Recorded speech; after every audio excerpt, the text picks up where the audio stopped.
រំលឹកអនុស្សាវរីយ៍ពេលដែលខ្ញុំមាន baby ដំបូងគឺខ្ញុំឃ្លានចេកខ្ទិះមែនតើហើយខ្ញុំអត់ដឹងថាហេតុអីបានខ្ញុំឃ្លានម្លឹងទេតាមពិតដោយសារតែខ្ញុំមាន baby សោះហើយពេលហ្នឹងខ្ញុំបានសួរអំពៅថាអូម៉ាម៉ៃមានបានធ្វើចេកខ្ទិះអត់ថ្ងៃខួបសុំណាហើយអ៊ំប្រាប់ថាគាត់ធ្វើម្ហូបច្រើនមុខណាគាត់អត់មានពេលធ្វើឲ្យញ៉ាំទេខ្ញុំពេលហ្នឹងមានអារម្មណ៍ថារៀងខកបំណងបន្តិចដែរព្រោះយើងគិតថាយើងចង់ញ៉ាំហើយអត់បានញ៉ាំហ៎ហើយដល់ពេលហើយមានណាអ៊ំគាត់ surprise ខ្ញុំខ្លាំងមែនតើស្រាប់តែដល់ថ្ងៃទៅខួបអ៊ំមានចេកខ្ទិះនិយាយពីថាខ្ញុំថ្ងៃនោះញ៉ាំចេកខ្ទិះអស់2ចានធំហើយខ្ញុំមិនដែរញ៉ាំចេកខ្ទិះអញ្ចឹងទេជាទូទៅប្រភេទចេកខ្ទិះចេកសាយឿនហ្នឹងគឺខ្ញុំចូលចិត្តស្រាប់ហើយគ្រាន់តែថាពេលដែលខ្ញុំអត់ទាន់ដឹងថាខ្ញុំមាន baby ហ្នឹងគឺខ្ញុំឃ្លានខ្លាំងម្លឹងទេឥឡូវនេះចិត្តគ្រប់ខែក៏នៅឃើញឃ្លានម្ដងទៀតឥឡូវនៅចាំអីទៀតតោះធ្វើញ៉ាំហ្មងទៅតែពេលចាញ់ហ្នឹងបានញ៉ាំចេកខ្ទិះម្ដងហើយឥឡូវនេះបដូរមកធ្វើចេកសាយឿវិញម្ដងតាមពិតទៅចេកខ្ទិះហើយចេកសាយឿហ្នឹងគឺវាដូចតែគ្នាទេគឺស្រដៀងគ្នាមែនតើគ្រាន់តែថាចេកខ្ទិះយើងយកចេកទុំចូលយកមកធ្វើហើយរីឯចេកសាយឿននេះវិញគឺយើងយកចេករៀងរឹងយកមកធ្វើហើយយើងស្ងោរវាអញ្ចឹងទៅអ្នកដែលអត់សូវចូលចិត្តចេកទេញ៉ាំចេកសាយឿននេះគឺត្រូវហ្មងពីព្រោះនៅពេលដែលយើងស្ងោរទៅវាល្មួតរឹងហើយយើងយកមកញ៉ាំជាមួយនឹងខ្ទិះហ្នឹងគឺថាឆ្ងាញ់មែនតើខ្លះចូលចិត្តចេកខ្ទិះពីព្រោះចេកខ្ទិះគឺជាប្រភេទចេកទុនចេកចូលពេលញ៉ាំទៅផ្អែមអញ្ចឹងណាញ៉ាំចេកខ្ទិះបើអត់ចូលអត់ផ្អែមមកគេហៅថាចេកខ្ទិះតែអ្នកខ្លះអត់ទេចូលចិត្តចេកបែបរៀងរឹងអញ្ចឹងត្រូវគ្នាជាមួយនឹងចេកសាយឿននឹងឯងអានេះគឺជាចំណងចំណូលចិត្តរៀងខ្លួនប៉ុន្តែបើសម្រាប់ខ្ញុំវិញតាំងពីដើមឡើយគឺខ្ញុំចូលចិត្តចេកសាយឿនខ្ញុំមិនសូវចូលចិត្តចេកខ្ទិះទេតែមាន baby នេះទេដែលនឹកឃើញឃ្លានចេកខ្ទិះ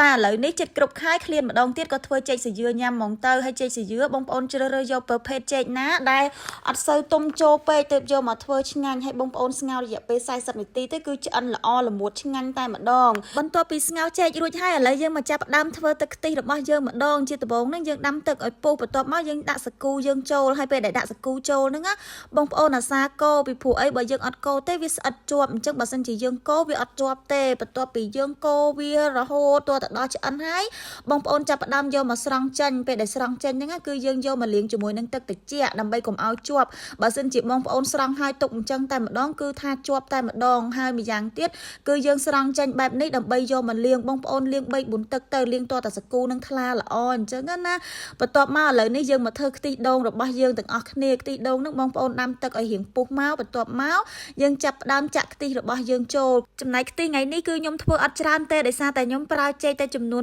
6ផ្លែទេអញ្ចឹងខ្ញុំប្រើខ្ទិះគឺតិចមែនតើគឺសមសក្តិមានជាមួយនឹងចេករបស់ខ្ញុំអញ្ចឹងណាបន្ទាប់មកខ្ញុំក៏ចាប់ផ្ដើមបង់ស្លឹកតយចូលឃើញថាឈ្ងុយមែនតើហើយក៏ចាប់ផ្ដើមដាក់ស្ករក៏ដូចគ្នាដែរបងប្អូនដាក់ទៅតាមចំណង់ចំណូលចិត្តដែលបងប្អូនចង់បានបើបងប្អូនចង់ផ្អែមបងប្អូនដាក់រៀងផ្អែមបន្តិចទៅសម្រាប់ខ្ញុំប្រើ2ស្លាបព្រាបាយ